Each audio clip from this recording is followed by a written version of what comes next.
Akala nila okay ka kasi nakangiti ka, kasi nagtatrabaho ka, kasi hindi ka umiiyak sa harap nila. Pero ang totoo, pagdating sa gabi, wala kang masabihan, wala kang sandalan, kahit sigaw mo, sa unan mo lang natatapos.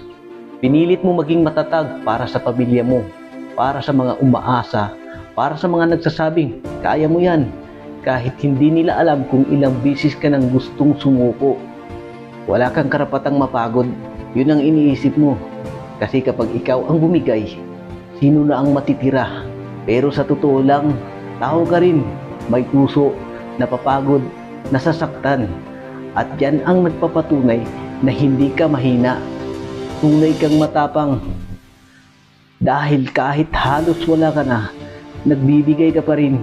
Kahit wasa ka na, nakatayo ka pa rin. At kung walang ibang aakay sa'yo, ako na ang magsasabi, hindi ka nag-iisa.